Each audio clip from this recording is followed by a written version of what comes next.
नमस्कार दोस्तों।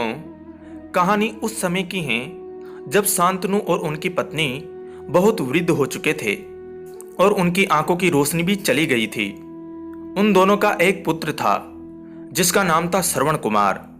श्रवण कुमार बहुत ही सरल स्वभाव का व्यक्ति था। माता पिता के लिए उसके मन में बहुत प्रेम एवं श्रद्धा थी। वह दिन रात अपने माता पिता की सेवा करता था, अपने माता पिता का बच्चों की तरह लालन पालन करता था। उसके माता पिता भी स्वयं को गौरवशाली महसूस करते थे और अपने पुत्र को दिन रात हजारों दुआएं देते थे। कई बार दोनों एक दूसरे से कहते कि हम कितने धन्य हैं कि हमें श्रवण जैसा मात्र भक्त पुत्र मिला, जिसने स्वयं के बारे में ना सोचकर अपना पूरा जीवन वृद्ध नेत्रहीन माता पिता की सेवा में लगा दिया।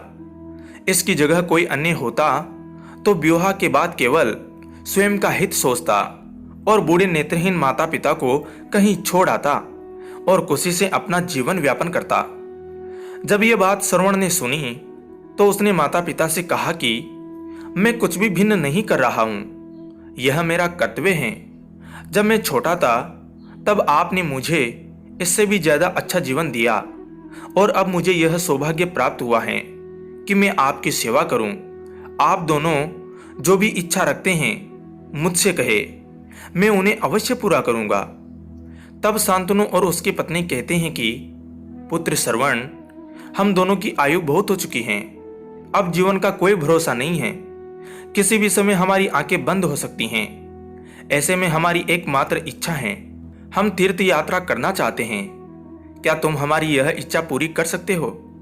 श्रवण कुमार अपने माता पिता के चरणों को पकड़कर अत्यंत प्रसन्नता के साथ कहता है कि हाँ पिताश्री, यह तो मेरे लिए परम सौभाग्य की बात होगी कि मैं आप दोनों की इच्छा पूरी करूं। श्रवण अपने माता पिता को तीर्थ करवाने हेतु एक कावड़ तैयार करता है, जिसमें एक तरफ शांतनु एवं दूसरी तरफ उनकी पत्नी बैठती हैं और कावड़ के डंडे को अपने कंधे पर लाद कर यात्रा शुरू करता है। उसके हृदय में माता पिता के प्रति इतना स्नेह है कि उसे उस कावड़ का लेश मात्र भी भार नहीं लगता।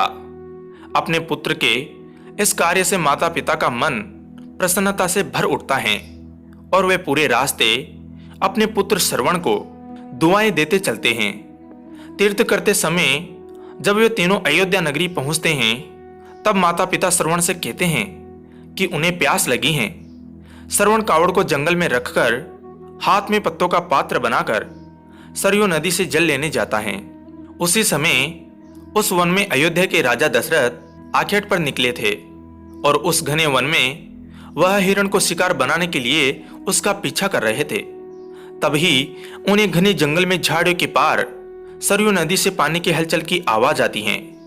उस हलचल को हिरण के पानी पीने की आवाज समझकर महाराज दशरथ शिकार के उद्देश्य से तीर चला देते हैं और उस तीर से श्रवण कुमार के हृदय को आघात पहुंचता है, जिससे उसके मुंह से पीड़ा भरी आवाज निकलती है, जिसे सुन दशरथ स्तब्ध रह जाते हैं और उन्हें अनहोनी का एहसास होता है और वे भागकर सरयू नदी के तट पर पहुंचते हैं, जहां वे अपने तीर को श्रवण के हृदय में लगा देख भयभीत हो जाते हैं और उन्हें अपनी भूल का एहसास होता है।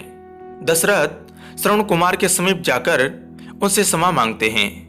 तब अंतिम सांस लेता श्रवण कुमार महाराज दशरथ को अपने वृद्ध नेत्रहीन माता पिता के बारे में बताता है और कहता है कि वे प्यासे हैं, उन्हें जाकर पानी पिला दो और उसके बाद उन्हें मेरे बारे में कहना। और इतना कहकर श्रवण कुमार मृत्यु को प्राप्त हो जाता है। भारी हृदय के साथ महाराज दशरथ श्रवण के माता पिता के पास पहुंचते हैं और उन्हें पानी पिलाते हैं। माता पिता आश्चर्य से पूछते हैं कि उनका पुत्र कहाँ है। वे भले ही नेत्रहीन हो पर वे दोनों अपने पुत्र को आहट से ही समझ लेते थे। माता पिता के प्रश्नों को सुन महाराज दशरथ उनके चरणों में गिर जाते हैं और बीती घटना को विस्तार से कहते हैं। पुत्र की मृत्यु की खबर सुनकर माता पिता रोने लगते हैं और दशरथ से उन्हें अपने पुत्र के पास ले जाने को कहते हैं। महाराज दशरथ कावड़ उठाकर दोनों माता पिता को श्रवण के शरीर के पास ले जाते हैं। माता पिता बहुत जोर जोर से विलाप करने लगते हैं। उनके विलाप को देख महाराज दशरथ को अत्यंत गलाने का आभास होता है और वे अपनी करनी की क्षमा याचना करते हैं। लेकिन दुखी पिता शांतनु महाराज दशरथ को श्राप देते हैं कि जिस तरह मैं शांतनु पुत्र वियोग में मरूंगा, उसी प्रकार तुम भी पुत्र वियोग में मरोगे। इतना कहकर दोनों माता पिता अपने शरीर को त्याग मृत्यु को प्राप्त हो जाते हैं।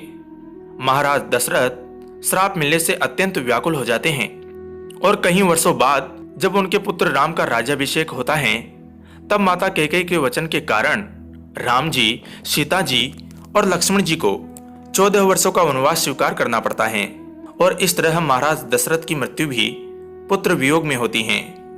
अपने अंतिम दिनों में उन्हें शांतनु के कहे शब्द याद आते हैं और वे राम के वियोग में अपना शरीर त्याग देते हैं। प्रत्येक बेटे को अपने माता पिता की अंतिम श्वास तक दिल से सेवा करनी चाहिए।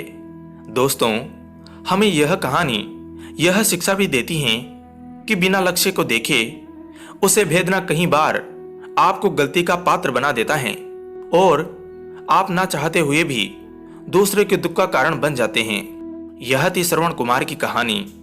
अपनी माता पिता की भक्ति के कारण ही श्रवण कुमार पुराणों में जीवित हैं। श्रवण कुमार सदैव अपनी मातृभक्ति के लिए जाने जाते हैं। उन्हीं की कहानी सुनाकर माता पिता अपने बच्चों को संस्कारित करते हैं। रामायण महाकाव्य में ऐसे कई चरित्र हैं जो हमें वास्तविक जीवन के कर्तव्यों का ज्ञान देते हैं और हमें धर्म एवं कर्म का सही मार्गदर्शन देते हैं। प्रिय दोस्तों, ऐसी ही अन्य कहानियों के लिए हमारे चैनल को जरूर सब्सक्राइब करें और आने वाली घंटी को भी जरूर दबाएं। धन्यवाद दोस्तों।